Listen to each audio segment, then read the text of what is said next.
Salve, família vascaína! Sejam bem-vindos a mais um vídeo no canal. Eu sou o Thiago, você está no canal Vasco em Família. Se não forem inscritos aqui, já dá aquela moral, se inscreve no nosso canal, deixa o like pra gente estar chegando a mais vascaínos.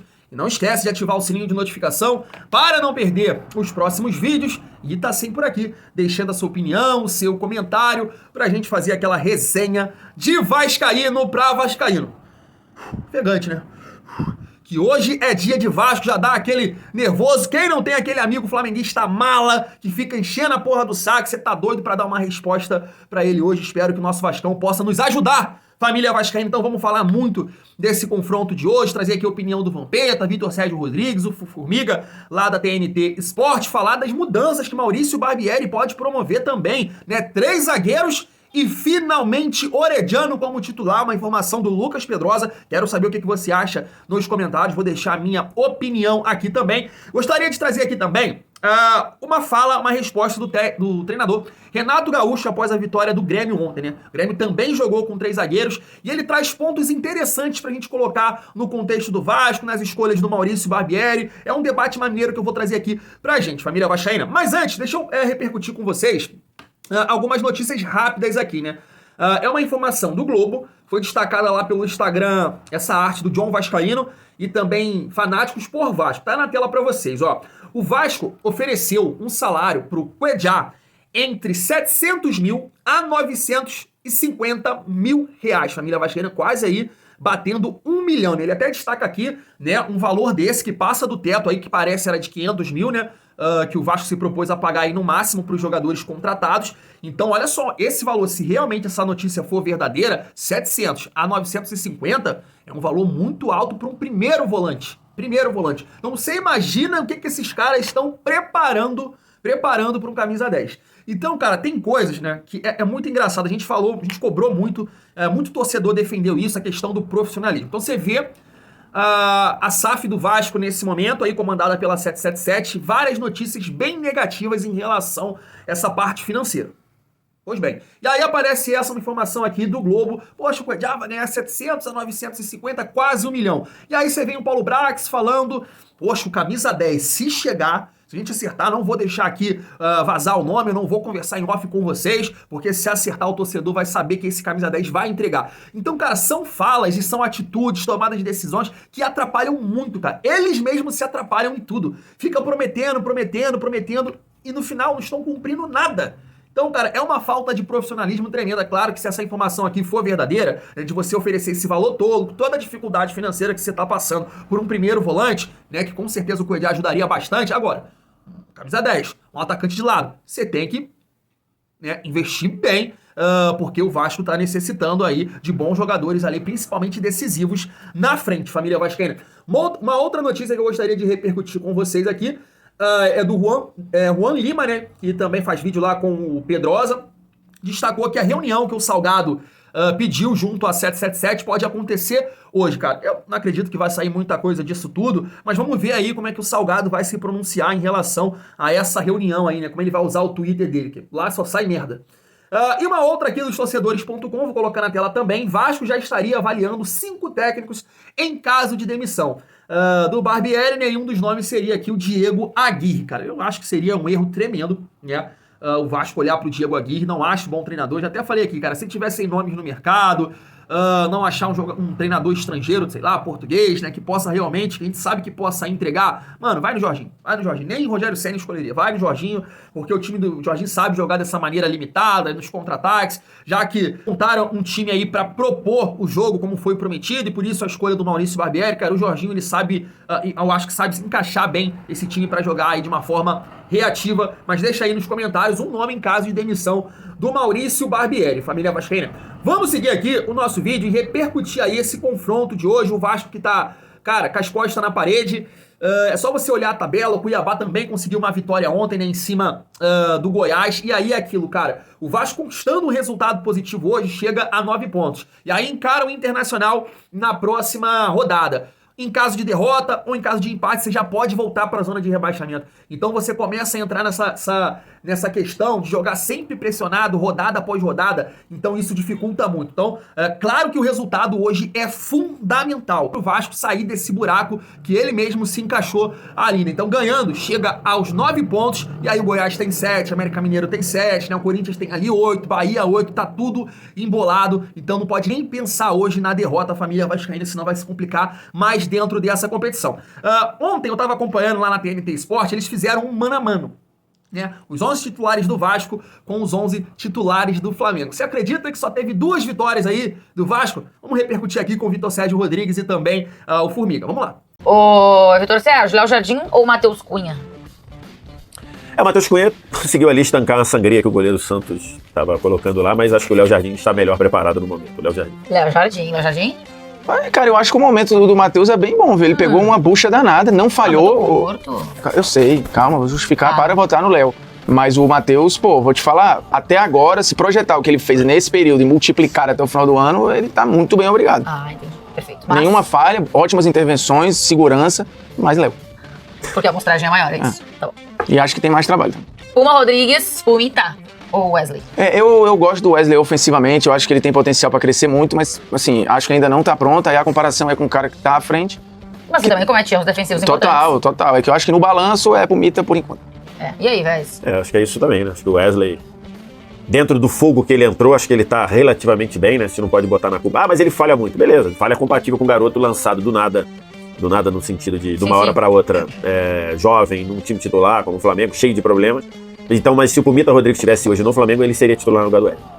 Tá aí, a gente poderia questionar também o Léo, né, que vem jogando muita bola com a camisa do Vasco, mas eles optaram pelo Léo Pereira, que deve ser um desfalque, e realmente é um zagueiro que tá jogando muito bem, tanto na defesa quanto no ataque, vem fazendo gols importantes aí pro Flamengo, então é um desfalque que sem dúvida nenhuma o Vasco pode aproveitar. Mas chama atenção realmente, cara, que o Léo Jardim vem fazendo um grande campeonato, sem sombra de dúvida deve ser, a gente pode colocar um pódio aí do Campeonato Brasileiro, vai estar o Léo Jardim entre os 3 melhores goleiros do Brasileirão. Isso a gente tem que tirar o chapéu pro Maurício Barbieri, é um cara que bancou, eu mesmo aqui cansei de pedir o Ivan, mas o Léo Jardim deu a volta por cima e vem pegando muito merecido essa vitória dele aí. E o Puma, cara, o Puma é um cara que chamou muito a atenção no início, né, pela força física, sempre tá no fundo, pelos bons cruzamentos. Realmente nesse Campeonato Brasileiro, o Puma aí não fez uma grande partida. Talvez hoje, né, com a mudança aí que o Maurício Barbieri tá promovendo de 3 zagueiros, se caso se concretizar, o Puma possa ter uma boa atuação, porque a gente sabe que a melhor característica dele é ofensiva. Então ele tendo mais liberdade, pode ser que ele possa fazer uma boa atuação hoje, mas é um lateral que na minha visão não pode ser sacado, cara. O Vasco não tem um reserva. Paulo Henrique provou que não tem condição aí de vestir a camisa do Vasco, mas tá bom, né? Deu aí um 9-2 pro Flamengo, mas que a gente mostre aí dentro de campo e conquiste esses 3 pontos. Concorda aí? Colocaria mais um jogador do Vasco? Deixa aí nos comentários. Vamos repercutir aqui agora a opinião do Vampeta. Vampeta que tá apostando lá com pilhado no Vasco, mas teve um outro jornalista que colocou um ponto interessante pra gente trocar uma ideia aqui. Se liga só. Eu tô confiando nos caras, por isso que eu apostei 100. Então tá bom, você tá confiando nos caras, mas o Flamengo passa a ser muito favorito diante dessa situação ou não? Claro que é. Não, acho que tudo no Flamengo é melhor, mas no jogo contra o Vasco, o clássico, aquela famosa história, tudo pode acontecer. E ó, Nilson, passando pra você que você falou que claro que é, o Vasco, eu acho que é uma semelhança com o Corinthians, eu vou perguntar pro Pedrinho também. Porque eu não acho que o elenco do Vasco é fraco pra estar essa draga que tá. Não acho mesmo, de verdade. Então, o Flamengo é o favorito, claro. O Vasco pode ganhar? Claro que pode ganhar, é o que o Vampeta falou, é clássico. E num clássico tem superação, tem camisa, tem história, tem um monte de coisa que pesa na hora de um jogo assim, Flamengo e Vasco. Mas o favoritismo é do Flamengo. O Vasco, o jogo de amanhã seria zebra. A vitória do Vasco amanhã seria zebra diante do Flamengo. Ela pode acontecer, mas seria zebra diante do Flamengo. Eu só tenho dúvidas, porque o Flamengo, quando jogou bem, foi esses 2 jogos com o Fluminense. Aí jogou muito bem, porque jogos de atipicidade, jogos de mata-mata, jogos atípicos, né? Então, jogou mal na final do Carioca, perdeu pro Fluminense, né? A maneira que perdeu, tava ganhando 2-0, tomou uma goleada no jogo de volta na final do Carioca. Ficou com aquilo engasgado e fez 2 boas partidas contra o Fluminense. E ganhou as 2 do Fluminense, não é verdade?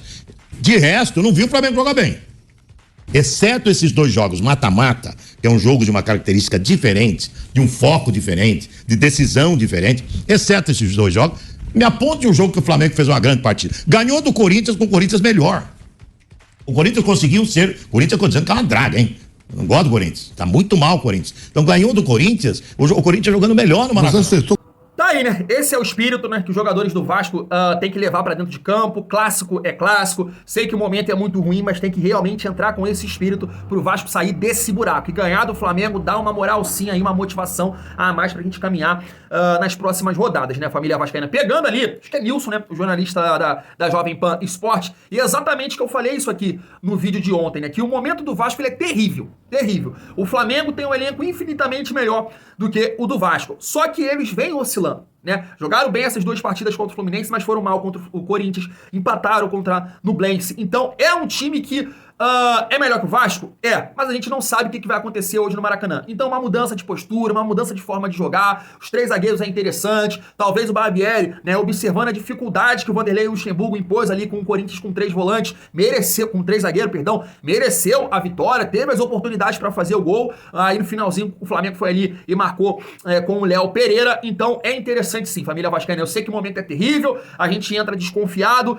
mas eu tô esperançoso que o Vasco possa fazer aí uma boa partida e ganhar sim esse confronto hoje no Maracanã. Eu vejo nos comentários que a torcida tá bem desanimada, mas vamos acreditar, vamos lá, porque o Vasco precisa muito dessa vitória. Agora é hora de esquecer, pelo menos hoje esquecer a questão de gestão financeira, de dinheiro, de 777. Hoje é pensar nesse clássico, porque, irmão, nossos parceiros aí flamenguistas, cara que zoa, que fica brincando com a gente, não quer saber dos nossos problemas internos. Então a gente tem que chegar lá dentro de campo e ganhar e zoar muito se o Vascão entregar essa vitória pra gente. Então vamos trocar uma ideia sobre a mudança aí que o Maurício Barbieri pode promover no jogo de hoje. Teve a semana toda pra trabalhar, pelo jeito testou ali o Carabarral, né, como um terceiro homem de meio campo, e aí veio a informação ontem à noite do Lucas Pedrosa que Maurício Barbieri pode sim utilizar 3 zagueiros, né, Capasso, Léo e Bambu. Há uma dúvida entre Bambu e Miranda, e dessa maneira, um time com 3 zagueiros, com alas, com 2 volantes, ele pode optar por Orediano, finalmente Orediano como titular. Mas antes da gente debater essa forma de jogar do Vasco, eu queria trazer aqui pontos interessantes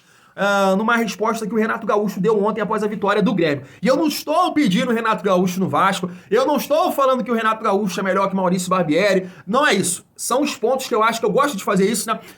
De trazer respostas, declarações de outros profissionais, de outros clubes e trazer para o nosso contexto aqui de Vasco, no caso Renato Gaúcho e Maurício Barbieri. Se liga só. O primeiro tempo do Grêmio foi maravilhoso, foi maravilhoso. E olha que nós enfrentamos uma grande equipe que também nos deu bastante trabalho. Agora, os 3 zagueiros foi naquela emergência. Reinventei o Grêmio com os 3 zagueiros, tem dado certo. Para sempre é uma palavra que é difícil de se colocar.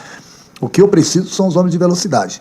E aí, dependendo do resultado, dependendo do adversário, dependendo do local do jogo, dependendo do que eu tenho em mãos, a gente pode mudar um esquema, entendeu? Durante uma partida, ou iniciar com outro esquema.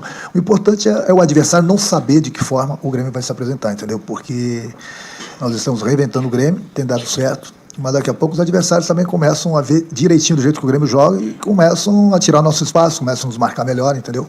Então você sempre com segunda opção, pelo menos, entendeu? É por isso que é importante esses jogadores de velocidade, para que eu possa ter mais opções, não que de repente a gente mude o nosso esquema de jogo, entendeu? Mas que eu possa ter mais opções de jogo.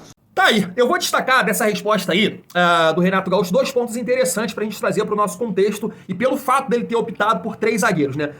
Ele fala ali dos atacantes de velocidade, atacantes pelo lado, né? E quando você olha pros do Vasco, cara, realmente é difícil. O Alex Teixeira não é esse jogador mais. O Peck é aquilo que a gente sempre fala aqui. Até acredito que no jogo de hoje ele poderia ir bem, né? Porque é um Flamengo que vai te atacar e vai ceder o espaço. Mas, por exemplo, o Peck contra o Goiás e contra o Cuiabá, dentro de São Januário, é quase certo que ele vai mal. É quase certo que ele vai jogar mal. Então o Vasco também tem muitas dificuldades nessa beirada de campo. E aí a gente cobrava muito aqui o Maurício Barbieri de tentar outras alternativas, talvez os 3 zagueiros, né? O De Aranha até falou isso ontem, porque você acaba tirando um pouco ali da responsabilidade desses atacantes de lado e você dá ali uma possibilidade de laterais, Piton e Puma, que tem boas características ofensivas de chegarem no fundo, de fazer esse papel. Então bate aqui com o Renato Gaúcho falou, né, cara? E uma questão interessante também que ele cita aqui é de você ser previsível, de você ter algumas variações táticas pra deixar de ser previsível, porque o adversário sabe da maneira que o Vasco vai jogar. Então o Vasco tá desde o jogo contra o ABC jogando da mesma forma. Do ABC até o Fortaleza não houve nenhum tipo de mudança na forma de jogar do Vasco.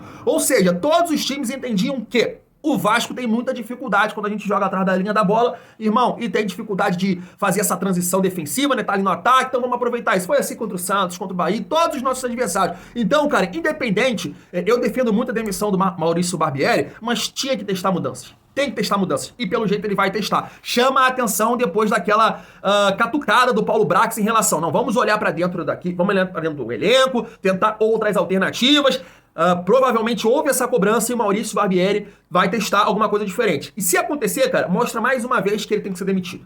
Tem que ser demitido. Precisou uma cobrança pra ele tentar alguma coisa diferente. Mas o time tá na tela pra vocês, família vascaína. Ó, Léo Jardim, Robson Bambu, Capasso e Léo, Puma Rodrigues e Piton, Jair e Galarça. E no ataque, Orediano, Alex Teixeira e Pedro Raul. Eu gosto muito dessa ideia aqui dos 3 zagueiros. Espero que o Orediano jogando ali pela lateral, pela ponta direita, ele tenha mais responsabilidades ofensivas, porque o Ayrton Lucas, se jogar hoje, é um cara que apoia demais. É um cara muito forte na frente. Então, se fazer o Orediano ficar correndo atrás dele, vai cansar o cara e o cara não vai render. Agora, deixa o Orediano lá para que o Ayrton Lucas também se preocupe, né? Não seja tão ali ofensivo, porque vai ter sempre o Orediano lá nas costas dele. Então, acho interessante o Barbieri pensar nesse sentido, já que vai ter 3 zagueiros, já e o Galarça para cobrir ali, dê mais liberdade pro Orediano, porque o Ayrton Lucas é um ponto muito forte do Flamengo hoje, sem dúvida nenhuma. É um dos melhores jogadores, né, família vascaína. Então, cara, eu gosto da mudança, quero saber a opinião de vocês aí, e eu espero que dê certo, né?